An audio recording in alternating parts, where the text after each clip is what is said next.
¿Cómo resumirías tus objetivos a la hora de formar actores? Muy fácil. Pienso lo mismo que cuando empecé a enseñar teatro hace 50 años. Formar actores es formar esa persona ideal al que le crees todo lo que hace en escena, porque está libre físicamente, porque está libre mentalmente, porque es capaz de asumir todo lo que le va pasando en escena y puede responder a todo con una aparente absoluta libertad. Formar actores es formar esa personita que es creíble en todo momento en un escenario. Y esto va más allá de ser natural, ¿no? No es ser natural, es ser verdadero, que es otra cosa. Ser natural no tiene ningún valor, como la vida misma. Es bastante aburrida. Que es muy aburrida. Entonces, es ser verdadero. Pero para eso hay que también hacer un proceso de investigación bastante profundo de uno mismo, ¿no? Tanto a nivel personal, o a nivel emocional, como a nivel expresivo. Sí. Es decir, lo ideal sería que los actores hicieran un gran trabajo sobre ellos mismos, porque tienen que conocerse mucho para responder en escena con espontaneidad. Pero también, más allá de esto, tienen que ir a ponerse en situaciones que no han vivido nunca.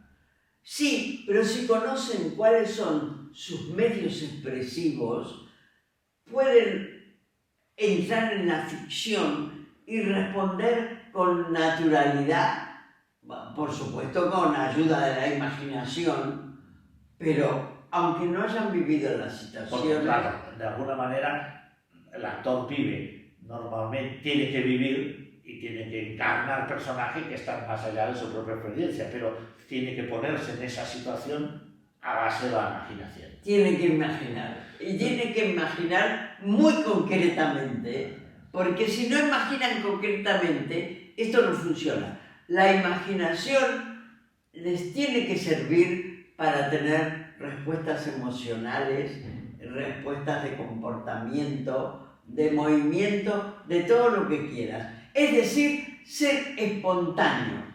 O sea, de alguna manera el proceso sería, si tú imaginas de una manera muy concreta, normalmente terminas conectándote y esto, al conectarte, hace que seas espontáneo, porque salen impulsos expresivos y que seas verdadero y continuos. El lema sería querer para actuar. Sí. Y si te lo crees, lo que actúas es verdad. Es creíble, es Eso, verdadero. sobre todo, es muy, muy importante delante de la cámara, ¿no? Sí, esto me encanta. Es que la cámara me encanta. Cuando yo me formé como actriz, lo importante era el teatro. Pero después me Pero en cambio nuestros actores han funcionado precisamente muy bien por bueno, delante de la sí. cámara, porque son muy verdaderos, intensos y no solo naturales. Porque delante de la cámara resulta que lo que hay que hacer es tener una continuidad y que los textos surjan, ¿no? Sí. Momento a momento, como en la vida, que uno va imaginando y encontrando las palabras y no te las tienes aprendidas y hay que reproducir este proceso. Sí, pero bueno, eso no es ser natural, es ser verdadero. Insisto en el término. Vamos a cambiar natural, que me resulta trivial y aburrido, por verdadero. Y en la cámara es muy importante. Porque hay que ser, porque no hay que exagerar, pero hay que ser intenso. Sí. Intenso que no tenso. Que tiene que ser todo muy fluido y que parezca fácil, aunque el trabajo es un trabajo que hay que preparar mucho. A la hora de verdad, un actor que tiene todo un entrenamiento muy complicado, a la hora de verdad tiene que parecer que todo es muy fácil.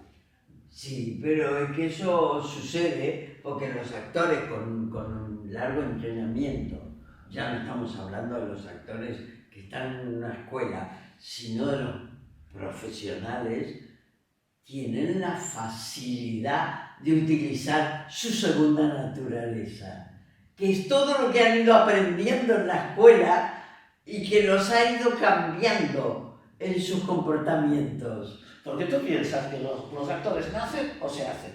Se hacen. Pero también hay una serie de facilidades. Sí, porque el talento es otra cosa. Existe. El talento existe y el talento lo tienen unos más y otros menos, pero se hace. Formarse como actor puede tardar más años, más trabajo, más esfuerzo, pero terminas siendo un profesional. Te formas.